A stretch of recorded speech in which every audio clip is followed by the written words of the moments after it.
Hey there, thanks for tuning in. This is the Tammy Tine Design YouTube channel. I'm Tammy, and today I'm back in my scrap space. I'm filming this on the day after Christmas, and I'm on PTO from my day job, and my space is a mess. I'm the kind of scrapbooker who needs a clean desk in order to start. I tend to put everything away when I complete a layout. And right now, I have several layouts worth of products on the floor. I have some purchases still in a bag. And I have this stack of pattern paper scraps that need to be sorted and put away. One thing at a time, right?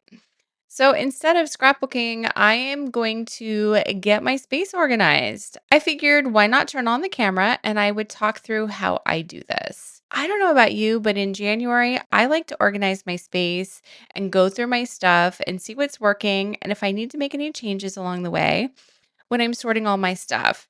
So I thought this would be a good time to do this kind of video. I have this box right under my desk, and I don't know if you can see it. It's the top half of, of an old Project Life page protector box, or maybe it's the bottom half. This is under my desk, and as I'm scrapbooking, any scraps I have left over from my layout goes in this pile. And I have many layouts of scraps here. I don't always put these away right away, even though I know I should. So I'm going to sort through this box, and let's talk about sorting and storing pattern paper scraps. I sort my scraps by color. This applies only to scraps, not to full sheets of paper. Same goes for my cardstock scraps, though I don't use that much color cardstock anymore. Cardstock is easy to sort because it's just one color. You don't have the multicolors to contend with.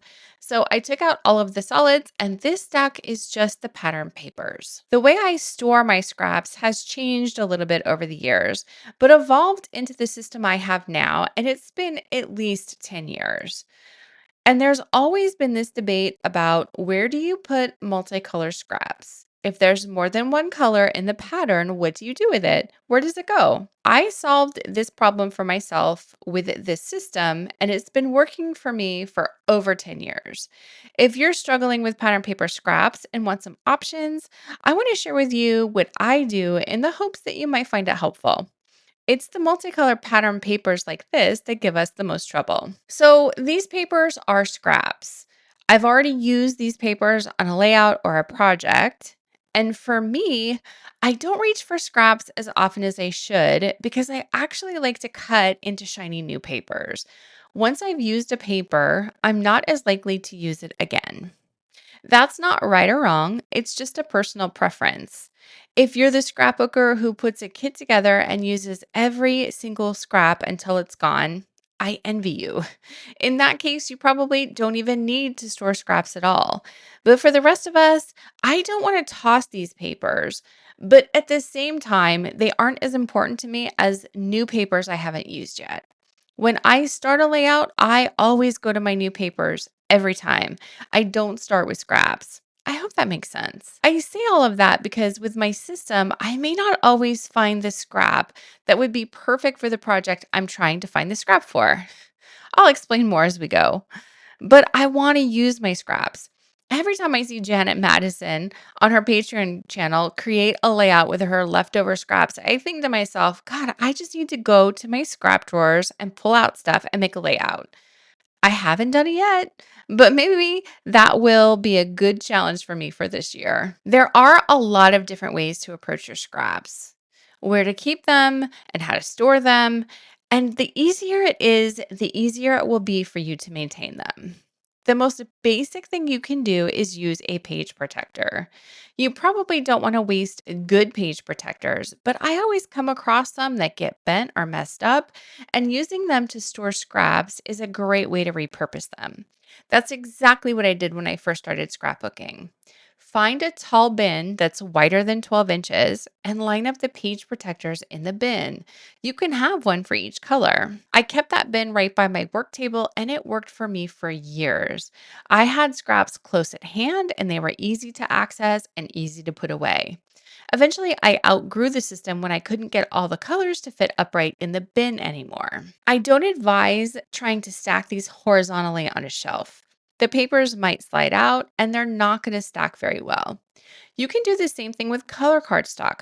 Put it all in one page protector if you don't have a lot of scraps, or have one page protector for patterns and one for color cardstock for each color. If you'd rather not sort things by color at all, you could use an iris bin. Have one bin for cardstock and another for pattern paper. Every scrap would go in the box. If you don't mind fishing through the whole box each time you need a scrap, this would be a great low cost option. Buy these when Michaels or Joann's puts them on sale, and it's even better. If you have the space and the budget, buy an iris bin for every color. Have a dedicated place in your space to keep the boxes. The drawback is there's a lot of room and you'll be able to keep a ton of scraps. It'll be harder to organize and it might take you longer to put your hands on a scrap that's near the bottom of the pile, but if you don't mind that, it's a great option. If you don't want to deal with the bulk of this paper at all, another thing you could do is cut your paper down to a 6x8 or 6x6 size, whichever you'd use the most often. Find a basket that's wider than 6 inches and keep them in there. This would be a great way to keep your scraps to a minimum. When the basket's full, that's your cue to weed out the papers, remove and recycle what no longer appeals to you, and make some room for new scraps. Keep them all in one size and to that one basket. That option wouldn't take up much room, and you could keep that basket near your desk to reach for it more often. No matter what storage option you choose, the point is to have a system that allows you easy access to your scraps so that you can find what you need and use your scraps on your project. Everyone is different. Some people like to have their stuff out in the open where they can see it, and some people need extra stuff to be in a cupboard or a drawer out of sight so that it doesn't distract them. I fall in between the two. For some things, I like them to be out in the open to remind me to use them, and other things I'm fine with having out of the way so I don't see it. For my pattern paper scraps, I use a Sterilite 12 by 12 drawer system. I bought these many years ago at Walmart, and I've never felt the need to change the system. I'll link it up in the description box below if I can find them online. These come with 3 drawers to a unit, and I have 4 of them, 2 for pattern papers and 2 for solid cardstock scraps. I will show you a couple of my drawers once I sort through all of these pattern papers. So with a pattern like this, that's two-tone, dark pink and light pink, it's so much easier to manage. It's one color, so it's gonna go in my pink papers. But wait, this is pattern paper, and most of our papers are double-sided, so it's always good to see what's on the back. Here's a multicolor bicycle print on a light pink background. This isn't my favorite side. I definitely like the hearts better. I know my style and what I like, and I don't see me ever needing this bicycle pattern, so this is an easy decision for me. If I do think I would use both sides, get out a paper trimmer and cut it to have both sides facing up. We're talking about scraps, not full sheets of paper. I don't mind cutting something that's already been cut into. Does that leave me with smaller scraps? Yes, it does. But if I feel strongly enough that I want both patterns, I have to make the decision and just cut it. Oh, here comes Harley. She's probably looking for some attention. Hopefully, she'll settle, so maybe you'll just see a tail now and then. I want to start my scrap piles, but I do want to mention that I combine 2 colors in each drawer.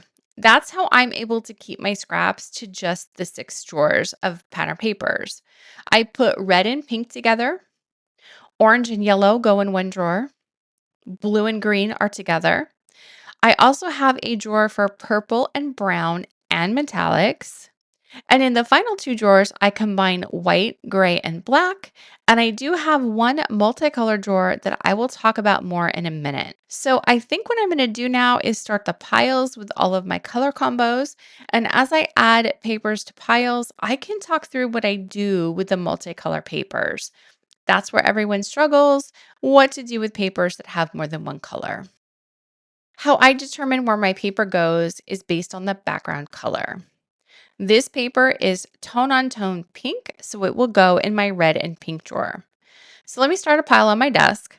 Unfortunately, I don't think all of these piles will be within the camera range, but you'll be able to see each paper as I go through them. Here we have a multicolor floral paper with lavender and pinks and greens and dark purple. What would you do with this? There's no one size fits all answer. Could you put it with pink papers because there's pink? Yes. Could you put it with green papers because there's green? Yes. There's no right or wrong. There's just what works best for you. My advice here is what color is the most predominant to you when you look at the paper? Are you seeing the pinks more? Are you seeing the greens? Whatever color that is for you is where you should put it. How I solve this problem for myself is that I go by the background color. The background of this paper is purple. So I put it in my purple drawer. It doesn't matter that there are pinks and greens and other color. The background is purple. For me, the beauty of doing it this way is that no matter what colors are here, there's always just one place to put it: purple. I've trained myself to find the background color, and that's what I go with. If you see pink and you think pink is the right place to put it, that's where it should go. Is it going to be weird to have this floral paper in this same drawer with this tone on tone pink paper? I don't think so. I think that once you come up with a system and you stick to it, it can be whatever you want. The trick is to not overcomplicate it so much that you never make a decision. This paper needs to go somewhere. So pick the color that feels right to you and go with it. For me, it's purple. When I created these color drawers over 10 years ago, I knew then that I didn't want to have an argument with myself every time I had to put a pattern paper scrap away. So I just decided that I would go with the background color. I sorted all of my papers, set up my drawers, and I've never looked back. It always works for me. I always have a place to put my scrap papers. Let's keep going. This paper is much easier. It's mostly green with tiny white polka dots. There's only one color.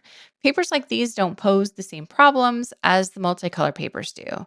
This paper goes in my green and blue drawer, so I can start a green and blue pile for this one. The next paper is, I want to say this was from Basic Gray. This paper is kind of small, and I don't think I want to keep it. I do keep smaller paper scraps, but this one doesn't fit why I would keep them, so I think I'm going to recycle this. This paper is a multicolor floral. I'm not always going to look on the back of each paper as we go along here, but on this one, there's a ruler or a measuring tape print. I wouldn't use this. I'm more likely to use the floral side. The background color is dark brown. And yes, there's pinks and yellows and blues and greens too. But the background is where I go, and that's brown. Doesn't matter what the other colors are. It's going to go in my purple and brown drawer. Here's another green paper. On the other side are sunflowers on a white background. This paper right here might be the kind of paper that I would cut in half so that I could keep part of it on the green side in my green drawer and the other half on the sunflower side in my white drawer. Looking at this paper, though, I could see someone putting this in a yellow pile because there's more yellow than any other color. If you see mostly yellow, great. Put it with your other yellow papers. For me, the background color is white, so this would go in my black and white drawer. I don't look at any of the other colors.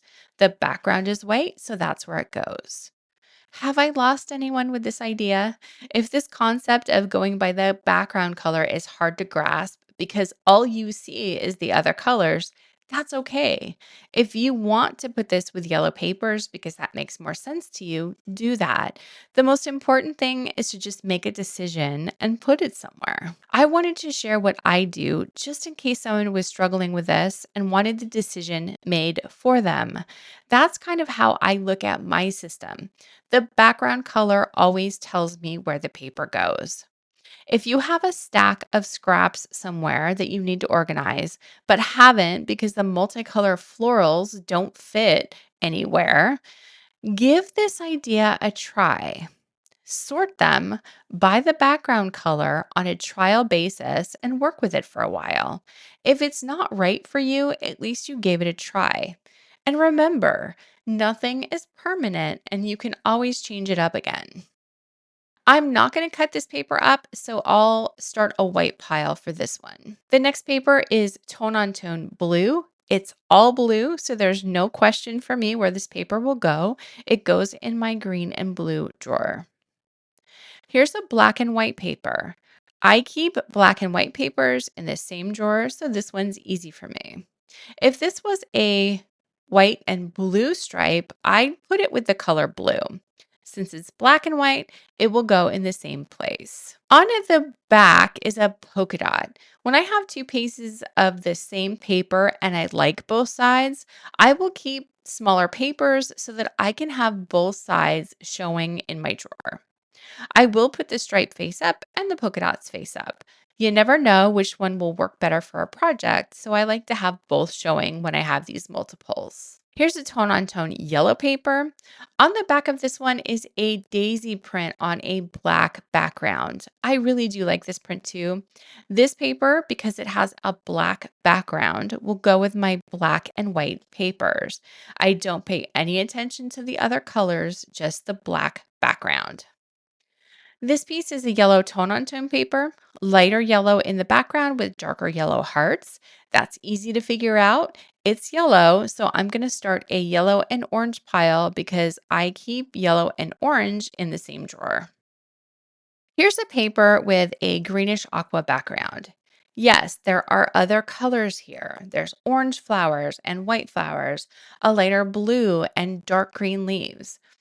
I don't pay any attention to the other colors. I only look at the background. The background is aqua, and I keep aqua papers in my blue and green drawer. Okay, here's something different. This is a floral paper with a cream background. There are other colors here too. If you look at this paper and mostly see the pink from the flowers, put it with pink papers. But when I look at this paper, I'm only looking at the background color, and it's not white. I do keep my white and cream based papers separate. I will mix them on a layout, but I do store them separately. I have one dedicated drawer for multicolor papers with cream backgrounds, and that's where this one will go. This paper has orange on one side and pink on the other. I could cut it in half or just make a decision, and I think I'll put this in the pink and red drawer. Here's another paper where I have multiple pieces. This one is easy though because it's tone on tone. The smaller pieces will go on one side and the larger piece goes with the other side up in my orange and yellow drawer. Here's another multicolor paper. And with this one, it's not as easy to see what the background color is. There's a yellow gold color and a craft color, which are mostly neutrals. There are other colors here too, but for me, this paper has a cream base, and I have that whole drawer for multicolor cream based papers. So that's what makes my decision. I'm going to put this in my cream based multicolor pile. This paper has a wood grain background within my purple and brown drawer, which, by the way, has the least amount of papers. I don't use purple and brown all that much. I keep my brown wood grain papers with purple and brown. Yes, there are cream flowers here on this one too, so it would be totally fine to put it in my cream multicolored drawer too. But to me, the background is the wood grain and brown, so it will go in my purple and brown drawer. Here's a multicolor floral with a black background. Yes, there's other colors here too. Peach and orange and dark blue and gray. But I always look at the background, so for me, this one goes in the black pile. And I will show you a couple of my drawers once I get all of the paper sorted, so you'll be able to see how these all look stacked together. I will put this one in the black and white pile. This is an older jelly bean soup paper. A lot of their papers had cream backgrounds. On the back is a black and cream stripe, but I really love the camera print. I have plenty of black stripe papers, so this is going to go in my cream multicolor drawer on the camera side. But as always, I check both sides just in case there's something you want to put in two different places. I don't need to cut this one. Here's a 6x6 sheet. I think this is from Basic Gray. Lots of colors here, but I'm always looking just at the background color. And to me, this is a brownish purple, which is kind of an unusual color. But that puts this in my purple and brown pile. Here's a red paper with white dots. This is easy for me. I like this on the B side, so I'm going to put this in my red and pink drawer. This is a multicolor floral with many different colors. If you look at this and see any particular color, that's what you should go with. The background color is more cream than white, so this will go in my cream multicolor drawer. Here's a small 6x6 red paper. I do this a lot. I'll dig into my scraps and punch something or die cut something from one of the papers.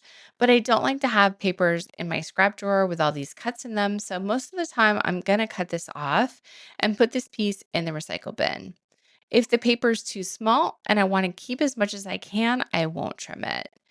This paper has a red background, so this goes in the red and pink drawer. Here's a brown wood grain paper. This one is easy. All of my wood grain papers go in my purple and brown drawer. Here's another multicolor floral paper with many different colors. There's two pink tones, there's lime green and yellow and aqua, but I don't pay any attention to that. The background color is navy blue, so this paper goes in my blue and green drawer. This paper is a multicolor polka dot on a cream background. On the back is a solid orange color. I think this is old school in my mind's eye. This paper is cream based, so no matter what the other colors are, this is going to go in my cream multicolor drawer. Here's a multicolor cat print. What's on the other side of this one? It's an aqua blue cat paw print. I really like both sides of this, and since I have two pieces, I will put each piece in a different drawer. For this multicolor side, there is a bunch of different colors with all the cats going on. I don't look at that. The background is craft, and for me, I put my craft papers in my purple and brown drawer. For this side, it's a tone on tone aqua, and all of my aqua papers go in my green and blue drawer. Next up is another My Mind's Eye paper. I'm not crazy about these stripes on the back, so I'll keep it on this side. The background color is gray, and I keep all of my gray papers in the black and white drawer, so that's where these will go. This is another tone on tone paper, so it's easy to figure out. This is a yellow gold paper, and what's on the back? Oh, it's an argyle print. I probably wouldn't use this side, so I'll put this one with the dot side up in my orange and yellow drawer. Here's a good example of a cream paper and a white paper next to each other. I hope that the camera can pick up the difference. The background of the flower paper is a creamy tone, and the background of the heart paper is white. For this one, there are many colors, but for me, the background color is what I go by. On the back is a rosy pink text print.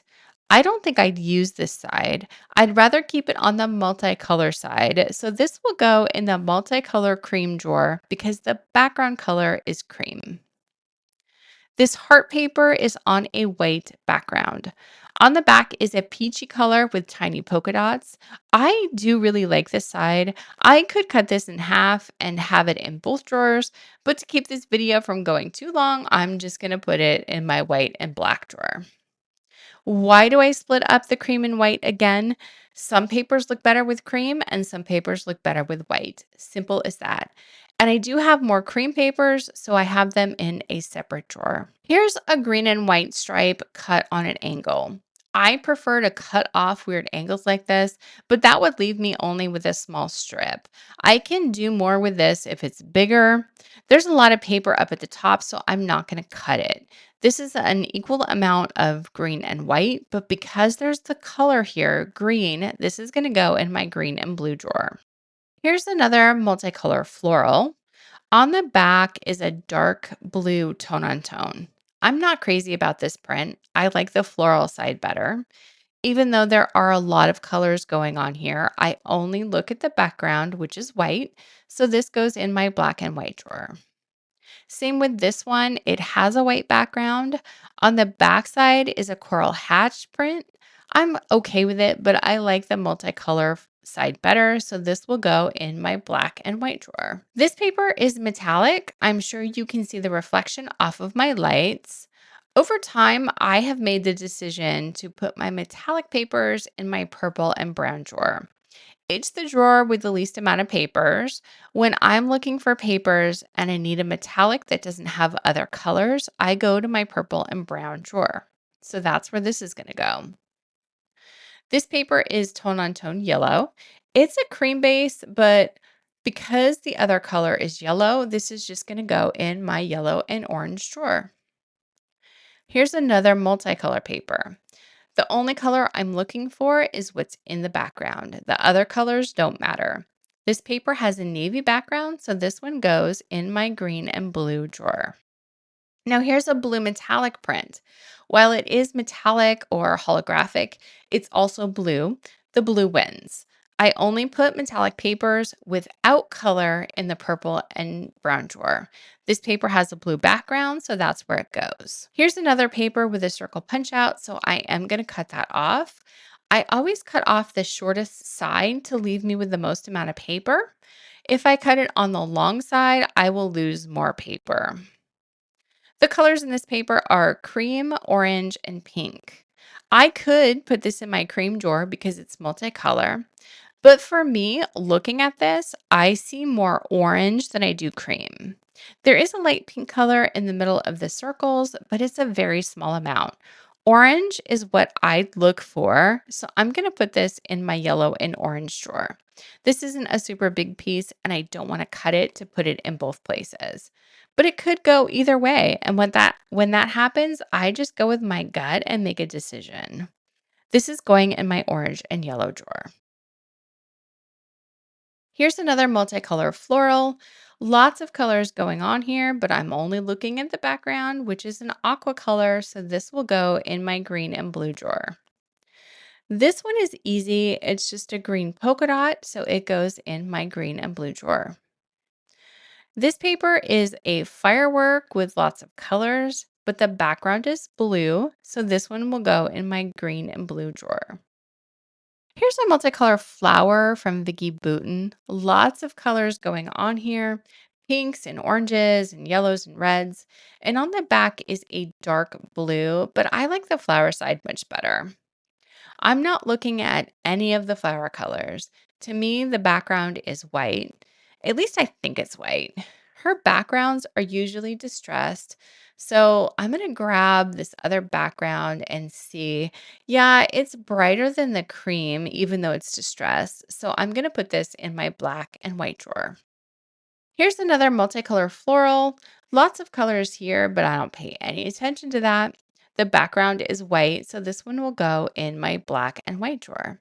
And that's the end of this stack. So I'm going to pull out a few of my drawers to show you what the piles look like in the drawer. Here is my red and pink drawer. There are lots of tone on tone papers here. Yes, because that's what I prefer. I love my B-sides. But as I pull some of these papers up, you'll see there are other colors, not just pink and red. Like this doodlebug paper. Yes, there is green here, but the background color to me is pink. So that's why it's in my pink drawer. And I will be the first one to say that with this system, the opportunity exists that I may not find this paper here in my pink drawer if I'm searching for a paper with this green color. I don't remember every single sheet of paper inside these drawers, but no system is ever perfect. Any system is going to have pros and cons. Am I always going to find the perfect piece of scrap paper for every situation? No. But overall, that's a very small con compared to all the benefits. I am no longer arguing with myself over where to put something. Should it go with pinks or should it go with greens? I just made a decision, and whatever the background color is where the paper goes. And it's been working for me for over a decade. I pull scraps out of my drawers all the time, and I usually find something that works. What other examples are in here? So this paper has a red background with blue and white flowers. Maybe I'm working on a layout and I need a scrap with this exact blue color. Do I remember that this paper is in my red drawer and that it would be perfect? No. I'm going to go to my blue drawer first because blue is the color I'm looking for. But if I don't find what I need, I'll see what other colors are on the layout and I'll go in one or two other drawers to see if I can find something. Here's a paper with red, pinks, oranges, and yellows. I see more reds and pinks, so that's why I put it in this drawer. Here's a paper with pink and red. I love papers that combine the two colors of my drawer. There's no question about where it goes. Okay, here's the pile I sorted with all of my pink and red papers. All I do is put this pile on top and file the drawer. I'm going to bring over my yellow and orange drawer next. Yep, on top, you're going to see lots of tone on tone papers, but there are multicolor papers in here too, like this one. This one has a lot of different colors. Maybe to your eye, you'd rather have this paper with a different color, and that's totally okay. I'm sure this idea of finding the background color isn't going to appeal to everyone. But if you're struggling with how to sort your multicolor scraps by color, I would encourage you to go with your gut and just make decisions. Do something. Try something out and make adjustments until it works for you. When you see this paper, do you see the yellow or the blue? For me, it's the yellow. I think you get the idea. I hope that someone out there finds this helpful to see how another scrapbooker deals with these multicolor pattern paper scraps. If you have any questions about what I shared, drop them in the comments below. The last thing I want to mention as I wrap up is that I do keep my scraps to just the 6 drawers. When one of my drawers gets full, I will take everything out, go through all the papers, and recycle anything that no longer appeals to me, especially the smaller pieces. And because these are scraps, I don't mind recycling papers I haven't used. And the benefits to purging is not only making room for new stuff, but it also reminds me of all the great papers right at my fingertips, ready to use when I need them. Thank you for joining me today. I'll be back soon with another process video. The next one up will be a 2-page Christmas themed layout. See you next time.